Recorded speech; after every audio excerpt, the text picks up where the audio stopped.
काही विषय भावानं आज आपल्या ब्लॉगिंगचा आहे दुसरा दिवस. सकाळ सकाळी उठून आलो बाहेर, तर वातावरण असलं भारी होतं ना. तर म्हणलं आपण आता पटकन ब्रश करून घ्यावं. परत म्हणलं अरे ह्यांचा काय इशू यो ब्रश करतोय पण अर्धा नारडात घालतोय, अर्धा दाताला घासतोय. परत आला आपल्या भावाला उठवाय, भाव का उठला नव्हता. म्हणलं उठ लवकर जायचे क्लासला. परत घेतली वय, म्हणलं चला आता जाऊ क्लासला. परत आम्ही सगळे निघालो क्लासला. म्हणलं आता लवकर जावं, 8 वाजता बॅच आहे आपली. परत सगळे म्हणले आता चहा पिऊनच जाऊया. बरं म्हणलं चला चहा पिऊन आता काय. परत आलो क्लासमध्ये, बघतोय तर अरे दोघांचा काहीच चाललाय. परत मला आठवलं की उद्या रोहित शर्माचा बड्डे आहे. आपलं काय फॅनच आहे आपण मोठ्यांचं. क्लास सुटला म्हणलं पहिले जेवून घ्यावं. आलो खाली.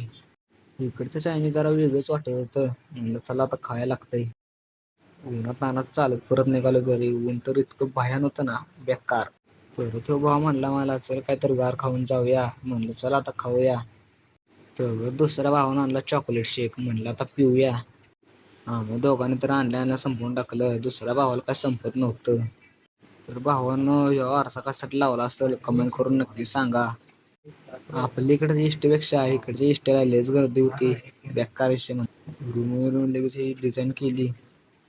ह्यो तर गडी पाणी भरत होता. मला काय तास झालं पाणी भरतोय, पाणीच भरत नव्हतं, वैतागला. इकडे येऊन बघतोय तर साहिल भाऊ नक्की बेशुद्ध पडलं का झोपलं काय कळत नव्हतं. परत येऊन खाली झाल्या आलो बाहेर. बघतोय या इमारती तर म्हणलं 4 भावांच्या बिल्डिंग दिसते त्या. परत आम्ही आलो मगरपट्टा सिटीत. म्हणलं आयला ही काय विषय, लय मोठी कमान होती. पहिल्यांदा अशी कमान बघितली. एक सेपरेट आता मॉलचा ब्लॉगिंग येते भावांनो, नक्की बघा.